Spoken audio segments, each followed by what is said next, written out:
Hello guys, welcome to वीरेती academy. दोस्तों, आज की इस वीडियो में हम राज्य के नीति निर्देशक सिद्धांत यानी कि डीपीएसपी के बारे में पढ़ेंगे, जो एक महत्वपूर्ण टॉपिक है पॉलिटी का। ठीक से अगर पढ़ना चाहते हैं तो मेरे साथ बने रहिए और वीडियो के लास्ट तक देखिए।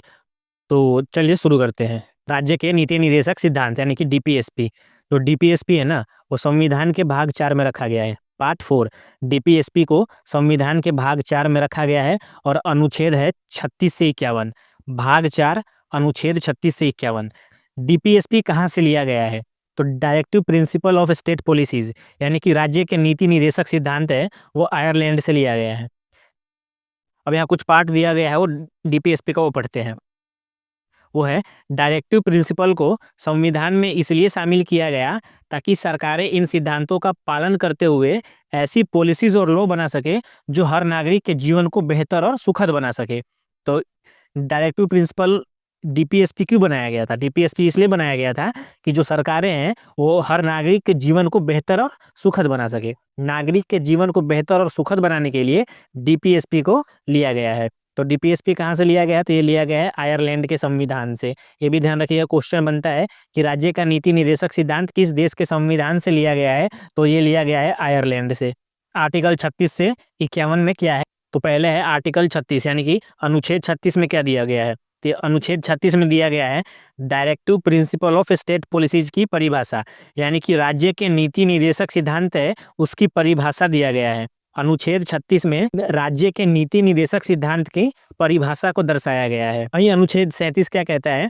अनुच्छेद 37 कहता है डीपी एंड एसपी को कोर्ट में चुनौती नहीं दी जा सकती, क्योंकि यह पूरी तरह से राज्य पर निर्भर करता है।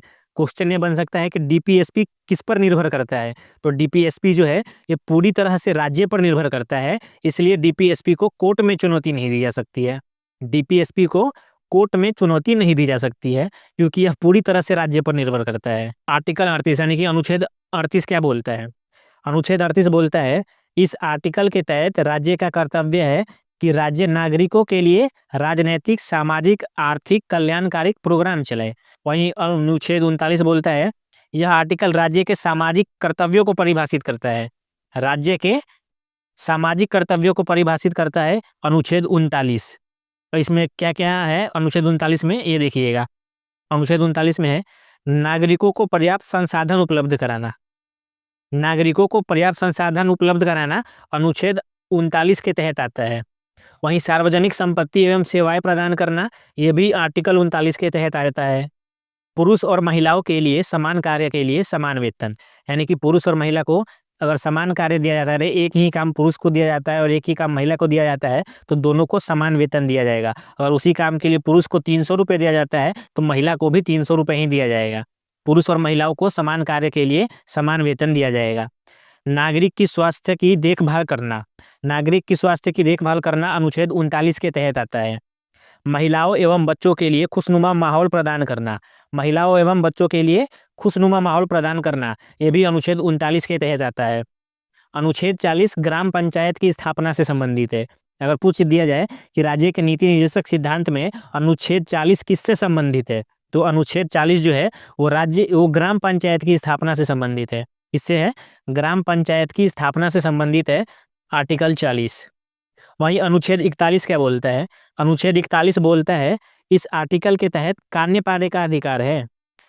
अनुच्छेद 41 के तहत हमें कार्य को पाने का अधिकार है, हमें कार्य चाहिए तो अनुच्छेद 41 का इस्तेमाल करिए। आर्टिकल 42 न्यूनतम मजदूरी यानी कि मिनिमम वेज रेंज, न्यूनतम मजदूरी है वो आर्टिकल 42 में है। अनुच्छेद 42 बोलता है न्यूनतम मजदूरी। आर्टिकल 44 है समान नागरिक संहिता यानी कि uniform civil code, UCC. UCC यानी कि यूनिफॉर्म सिविल कोड, ये आर्टिकल 44 में आता है। और सबसे पहले यूसीसी कहाँ लगा? तो सबसे पहले गोवा में लगा था। यूनिफॉर्म सिविल कोड सबसे पहले गोवा राज्य में लगा था।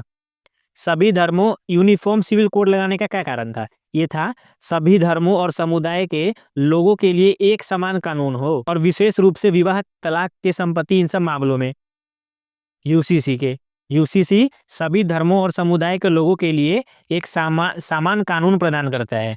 अनुच्छेद 45 बोलता है 6 वर्ष से कम उम्र वाले बच्चे को निःशुल्क शिक्षा दी जानी चाहिए। 6 वर्ष से जितने भी कम उम्र के बच्चे हैं उनको निःशुल्क शिक्षा दी जाएगी। ये आर्टिकल 45 में आता है, 45 में। वहीं आर्टिकल 46 अनुच्छेद 46 बोलता है राज्य एससी एवं एसटी का विकास करे। जो राज्य है ना वो एसटी एवं एससी का विकास करे, यानी पिछड़ों का विकास करे। आर्टिकल 46 बोलता है कि जितने भी पिछड़े हैं उनका विकास करे। आर्टिकल 48 यानी कि अनुच्छेद 48 बोलता है कृषि, पशुपालन एवं वैज्ञानिक प्रक्रियाओं का विकास राज्य का कर्तव्य है। कृषि का विकास, पशुपालन का विकास और वैज्ञानिक प्रक्रियाओं का विकास जो है वो राज्य पर निर्भर करता है, यानी कि राज्य का वो कर्तव्य है। आर्टिकल 48A यानी कि 48 का ये सब क्लोज है। सब क्लोज यानी 48A। आर्टिकल 48A क्या बोलता है? ये बोलता है पर्यावरण एवं वन्य जीवों की सुरक्षा करना राज्य का कर्तव्य है। पर्यावरण का सुरक्षा और वन्य जीवों की सुरक्षा करना भी राज्यों का ही कर्तव्य है। और क्वेश्चन आ जाए कि राज्य के नीति निर्देशक सिद्धांत के अनुसार 48A किससे संबंधित है? तो ये संबंधित है पर्यावरण एवं वन्य जीवों की सुरक्षा से। पर्यावरण एवं वन्य जीवों की सुरक्षा ये आर्टिकल 48A के तहत आता है। इसे 42वां संविधान संशोधन 1976 में जोड़ा गया था। 42वां संविधान संशोधन 1976 में जोड़ा गया था। यहाँ से एक क्वेश्चन और बन जाएगा, आर्टिकल 48A को कब जोड़ा गया? तो आर्टिकल 48A को 42वां संविधान संशोधन 1976 में जोड़ा गया था। और या फिर 42वां संविधान संशोधन कब हुआ? तो 1976 में हुआ था 42वां संविधान संशोधन। आर्टिकल 49 है राज्य का कर्तव्य है कि यह राष्ट्रीय स्मारकों की सुरक्षा करेगी। राष्ट्रीय स्मारकों की सुरक्षा का कर्तव्य किसके जिम्मे है? ये राज्य के जिम्मे है। और ये आर्टिकल 49 में आता है। आर्टिकल 51 है आंतरिक एवं बाहरी पीस को बनाए रखने का कार्य राज्यों का है। जो आंतरिक और बाहरी पीस है ना उसको बनाए रखने का जो कार्य है वो राज्यों का होगा। पीस यानी शांति, आंतरिक शांति एवं बाहरी शांति को बनाए रखने का कार्य ये राज्यों का है। हमने थ्योरी पढ़ लिया, अब उसी थ्योरी से संबंधित थोड़े बहुत क्वेश्चन है।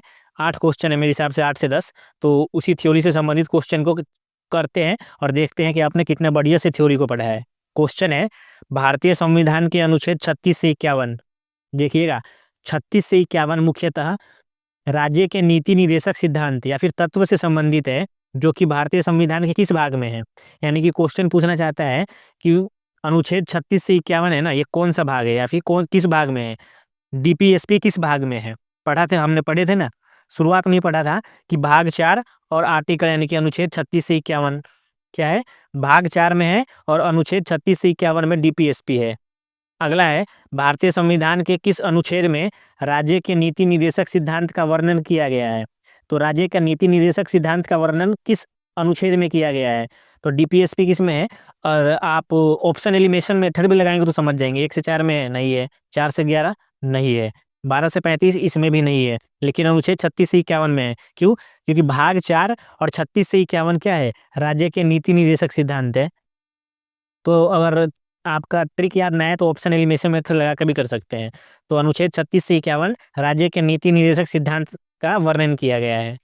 भारतीय संविधान का कौन सा अनुच्छेद भारत को कल्याणकारी राज्य घोषित करने से संबंधित है? भारत को कल्याणकारी राज्य घोषित करने से संबंधित कौन सा अनुच्छेद है? तो ये अनुच्छेद 39 है, 39, आर्टिकल 39 भारत को कल्याणकारी राज्य घोषित करता है, अनुच्छेद 39। अगला क्वेश्चन है भारतीय संविधान में कल्याणकारी राज्य यानी कि वेलफेयर स्टेट्स की अवधारणा किस अनुच्छेद में दी गई है? कल्याणकारी राज्य यानी कि वेलफेयर स्टेट्स की अवधारणा ये आर्टिकल 38 में दी गई है। ऑप्शन ए आर्टिकल 38, अनुच्छेद 38 में कल्याणकारी राज्य यानी कि वेलफेयर स्टेट्स की अवधारणा दी गई है। नेक्स्ट क्वेश्चन है भारतीय संविधान के तहत कुछ दशाओं में काम, शिक्षा व लोक सहायता पाने का अधिकार किस अनुच्छेद में है? तो काम, शिक्षा व लोक सहायता पाने का अधिकार अनुच्छेद 41 में है। Option B article 41। अगला क्वेश्चन है भारतीय संविधान के नीति निर्देशक तत्वों के तहत अनुच्छेद 45 किससे संबंधित है? तो अनुच्छेद 45 ये निःशुल्क और अनिवार्य प्राथमिक शिक्षा से है। निःशुल्क और अनिवार्य प्राथमिक शिक्षा, आर्टिकल 45 बोलता है कि निःशुल्क शिक्षा दी जानी चाहिए, शिक्षा को प्राथमिकता दी जानी चाहिए और निःशुल्क शिक्षा दी जानी चाहिए। 86वें संविधान संशोधन 2002 के तहत अनुच्छेद 45 में क्या बदलाव हुआ? 86वें संविधान संशोधन 2002 के तहत अनुच्छेद 45 में यह बदलाव हुआ कि 6 से 14 वर्ष के बच्चों के लिए निःशुल्क शिक्षा प्रदान की जाए। क्योंकि 6 से 14 वर्ष के जितने भी बच्चे हैं, उनको शिक्षा निःशुल्क दिया जाएगा। अगला क्वेश्चन है, भारतीय संविधान का कौन सा अनुच्छेद कृषि और पशुपालन के संगठन से संबंधित है?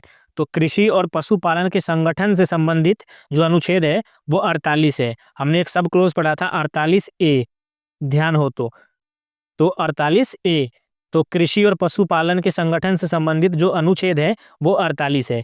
हम इसको नहीं देखेंगे, हम ऑप्शन को ही देखेंगे। तो ऑप्शन में 48 है, तो अनुच्छेद 48 ही होगा, कृषि और पशुपालन के संगठन से संबंधित।